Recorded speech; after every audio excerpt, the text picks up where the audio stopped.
సత్యమును జీవమును ఆధారము నీ వాక్యము నా త్రోవకు.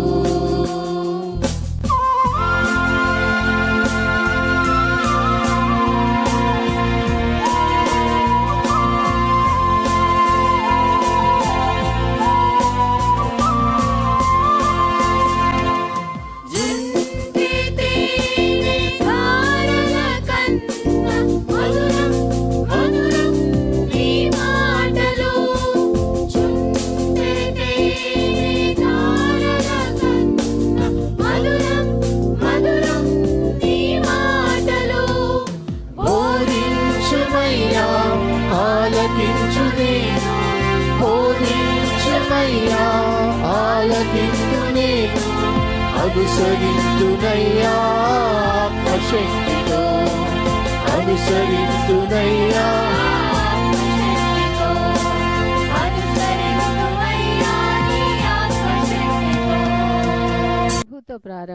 ప్రభుతో ప్రారంభం అనే ఆధ్యాత్మిక అనుదిన ప్రార్థనా కార్యక్రమానికి ప్రేమతో మిమ్మల్ని ఆహ్వానిస్తూ ఉన్నాం. మన జీవితానికి ఆదియు ఆధారమునైనటువంటి ఆ దేవుణ్ణి మొదట మరణించుకున్నట్లయితే ఆ దినమంతయు ఆయన కృపాక్షేమములే మన వెంట వచ్చును. మొదట వేకునే లేవగానే మరి నీతిసూరుడైనటువంటి ఆయనని చూద్దాం, ఆయన మనలనైన స్వరాన్ని మనం విందాం. మన జీవిత కాలం అంతయు ఆయన ఆశీర్వాదములు దీవెనలు మన మీద కుమ్మరించును. యెషయి 65:24 మనం చూసినట్లయితే వారికి ఈలాగున జరుగును, వారు వేడుకొనుక మునుపు నేను ఉత్తరం ఇచ్చెదను, వారి మనవి చేయుచుండగా నేను ఆలకించెదను. మనవి చేయుచుండగానే ఆయన మన మనవిని ఆలకిస్తున్నాడు. కాబట్టి మరి ప్రతి దినము కూడా ఈ యొక్క అనుదిన ఆధ్యాత్మిక కార్యక్రమంలో మనం పాల్గొన్నట్లయితే మన జీవిత కాలం అంతయు కూడా ఆయన మేలులను మనం పొందుకోగలం, ఆ నిత్యరాజ్యంలో వారసులుగా మనము జీవించగలం. రండి, ప్రభుతో ప్రారంభం కార్యక్రమంలో పాల్గొనండి, ఆత్మీయ మేలులు పొందండి. దేవుడు మిమ్మల్ని దీవించును. క్రీస్తునందు ప్రియమైన దేవుని బిడ్డలారా, మరి కొన్ని పరిస్థితులను బట్టి డైలీ డివోషన్స్ ప్రభుతో ప్రారంభం అనే కార్యక్రమాన్ని 25వ కీర్తన ఆధారంగా కొనసాగించలేకపోతున్నాం. మీకు తెలుసు, గత వారం నుంచి ఈ చికెన్ గున్యా జ్వరం వల్ల సిక్ అయ్యాను. ప్రయత్నం చేశాను కానీ నా వల్ల కావడం లేదు. కాబట్టి కొన్ని పాతవి రిపీట్ చేస్తున్నాం.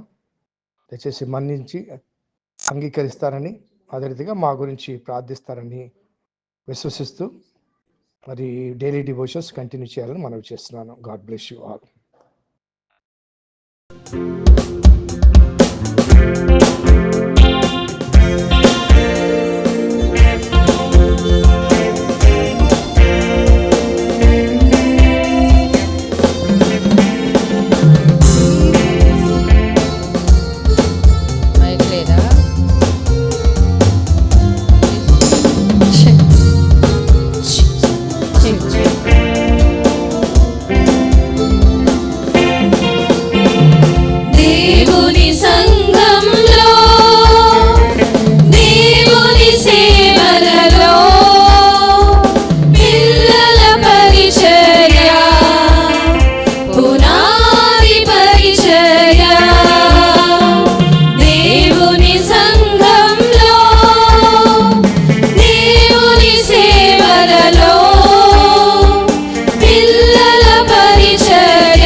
క్రీస్తునందు ప్రియమైన దేవుని సంగమా, మరొక నూతన దినమును దేవుడు మనకు అనుగ్రహించాడు.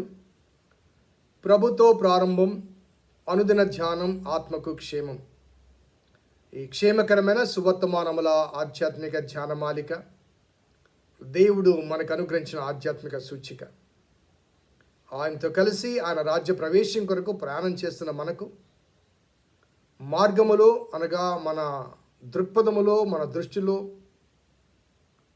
మనము కోరుకునే అనేక ప్రమాదకరమైన అంశములు దేవుడు తొలగింపచేస్తూ సరళమైన మార్గంలో నడిపిస్తాడు. సో మనకు కలిగే ఆ అనుభవాలలో అవరోధకరంగా ఉండే ఆలోచనలు ఏమిటో ఆయా భక్తుల జీవిత అనుభవాల ద్వారా మనకు తెలియచేస్తూ మనల్ని సవరించాలి అన్నది దేవుని సంకల్పం.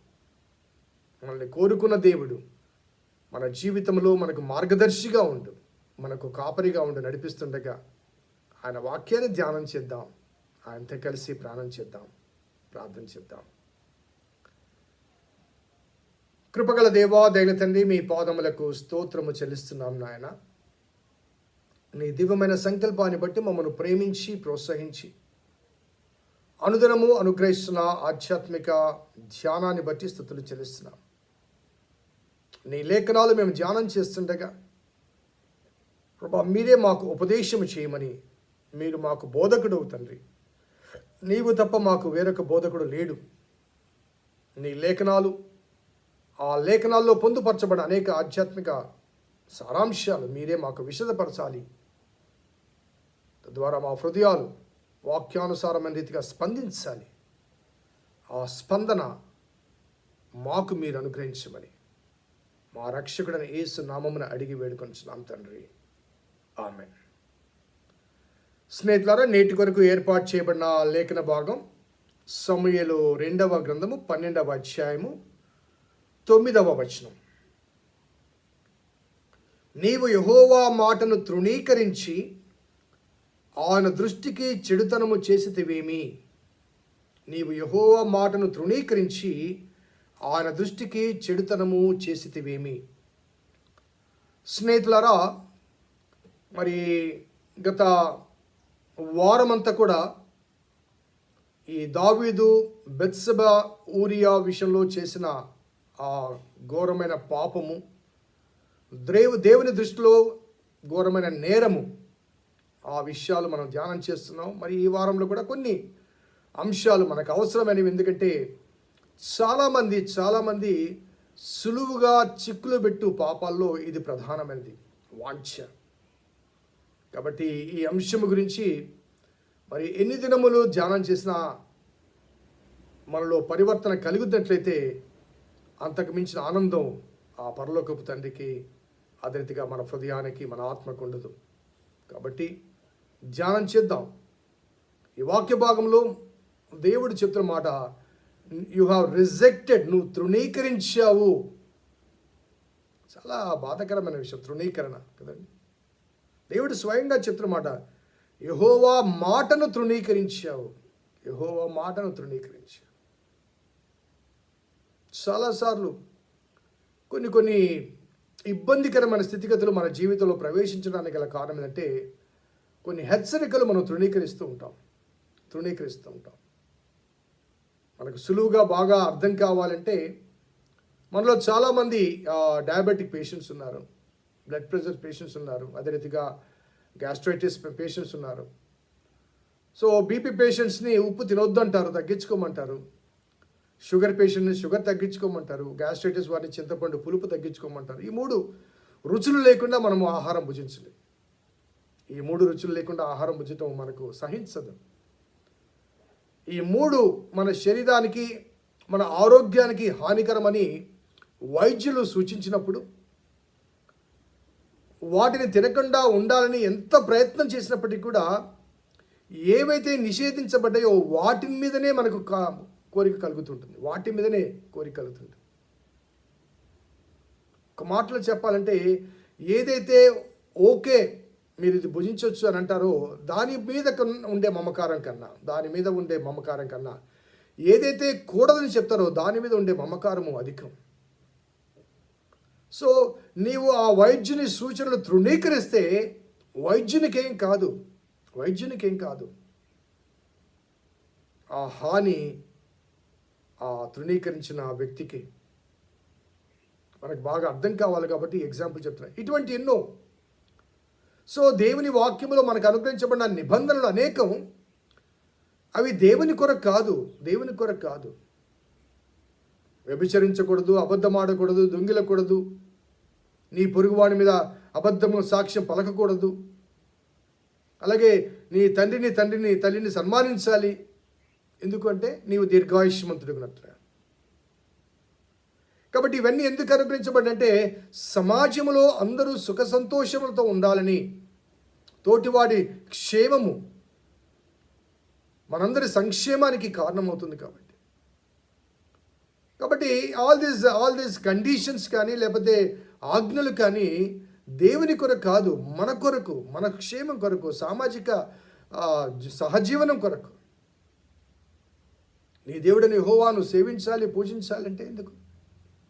నువ్వు సేవించినా సేవించకపోయినా that makes no difference to God, because he is almighty, all powerful, all sufficient.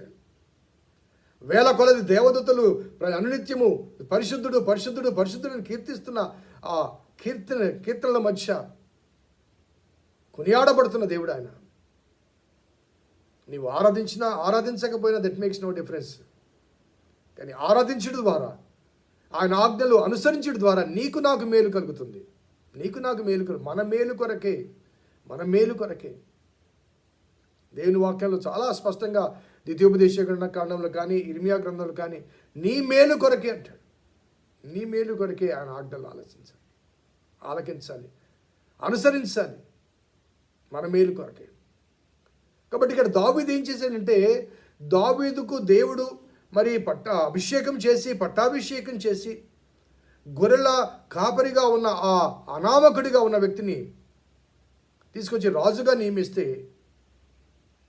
దేవుడు నిన్ను హెచ్చించాడు, నువ్వేమో దేవుని దృష్టిలో దిగజారిపోతూ ఉన్నావు. దేవుడు నిన్ను గణపరిచాడు, ఆ దేవుని ఆజ్ఞలే నువ్వు తృణీకరించావు, తిరస్కరించావు. తిరస్కరణ చాలా వేదనకరమైన అనుభవం అండి. అసలు తిరస్కరణ ఏంటో తెలుసుకోవాలంటే ఒకసారి నీ ఇంట్లో వృద్ధులుగా ఉన్న నీ తల్లిని నీ తండ్రిని ఒకసారి అడుగు. ఒంటరిగా కూర్చోబెట్టి అమ్మా నాన్న తిరస్కరణ అంటే ఏంటి అని ఒకసారి అడుగు, చెప్తారు వాళ్ళు.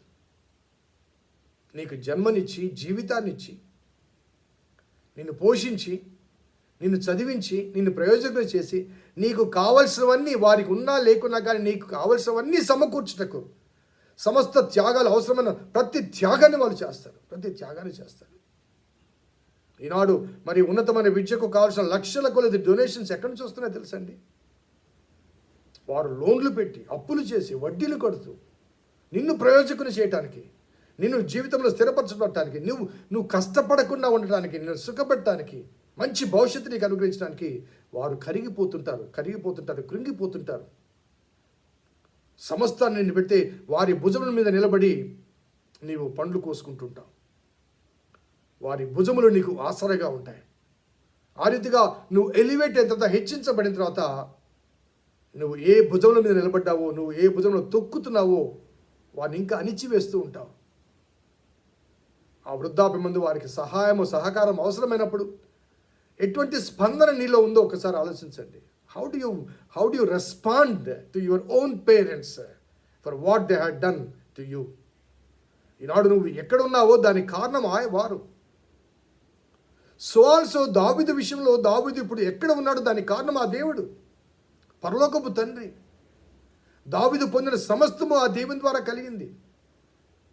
కాబట్టి దేవుని ద్వారా సమస్తాన్ని పొంది ఆ దేవుణ్ణే తృణీకరించాం. ఆనాడు దావీదు కానీ ఈనాడు మనము కానీ కేవలం పేరెంట్స్ విషయంలో కాదు, దేవుని విషయంలో కూడా మనల్ని ఎంతగా ప్రేమించాడు, ఎంతగా దీవించాడు, ఎంతగా హెచ్చించాడు, ఎంతగా ఆదరించాడు, ఎంతగా ఆనందింపచేస్తున్నాడు ఒకసారి ఆలోచించుకోవాలి. మన జీవిత ప్రారంభ గడియ నుంచి నేటి వరకు ఆలోచించుకుంటే ఏ స్థాయిలోంచి ఏ స్థితిలోనికి దేవుడు మనల్ని హెచ్చించాడు. సో ఈనాడు దేవుణ్ణి తృణీకరించిన అనుభవాలు, దేవుని మందిరానికి రావాలంటే అడ్డంకులు, ప్రార్థించాలంటే అవరోధాలు, వాక్యం ధ్యానం చేయాలంటే ఎన్నో అడ్డంకులు. దేవుని వాక్యాన్ని చదవడానికి టైం లేదు, మనకి ధ్యానం చేయడానికి టైం లేదు, వినటానికి టైం లేదు, మందిరానికి రావడానికి అసలే టైం లేదు. ప్రతి ఉదయం ఒక 25 minutes దేవుని సన్నిధిలో గడపడానికి, దేవుని ప్రార్థించడానికి, ఆరాధించడానికి సమయం కేటాయించలేకపోయాము. కానీ 24 గంటలు ఆయన మనకు తోడుగా ఉండాలని కోరుకుంటాం. ఎలా ఉంటాడండి? ఫస్ట్ ఒక 25 minutes నువ్వు ఇవ్వలేకపోతే 24 hours నీతో ఎట్లుంటాడు ఆయన? How do you expect?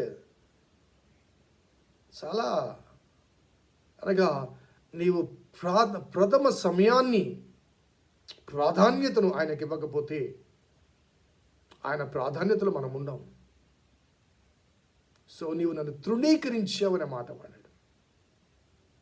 ఏమి తృణీకరించాడు? యెహోవా మాటను తృణీకరించావు, యెహోవా ఆజ్ఞను మీరావు. సో దేవుడు నీ కొరకు, నా కొరకు, తన భవిష్యత్తు కొరకు అనుగ్రహించిన ఆధ్యాత్మిక సూచనలు అనేకం మనకు అనుగ్రహించబడ్డాయి. వింటున్నాం, వినలేదని కాదు, ఆలకిస్తున్నాం.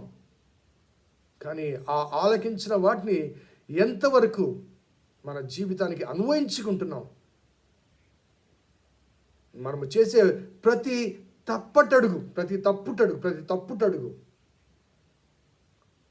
దేవుని వాక్యం హెచ్చరిక చేసి తప్పు తప్పు తప్పు తప్పు కూడదు అని చెప్తుంది.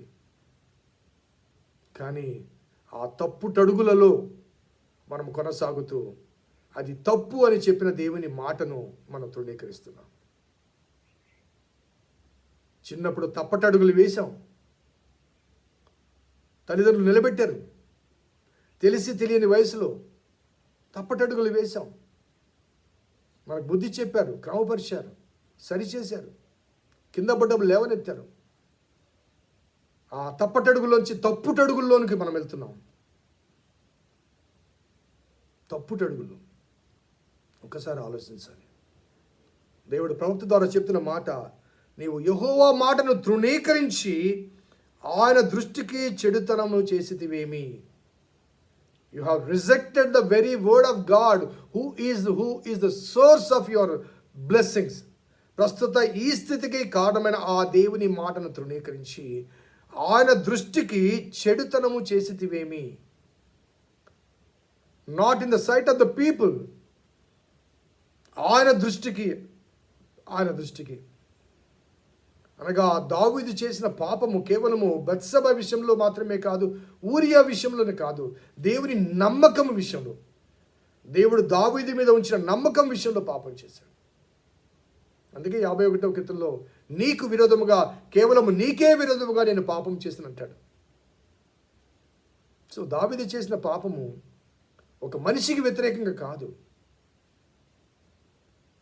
ఆ స్థాయిలో, ఆ స్థితిలో నేను నిలబెట్టిన అనుభవాల మధ్య యెహోవా మాటను తృణీకరించి దావీదు వలె, దావీదు కుమారుడు కూడా ఒకసారి చూద్దాం, అది కూడా చెప్పి నేను ముగిస్తాను. 1 రాజుల గ్రంథము 11వ అధ్యాయం.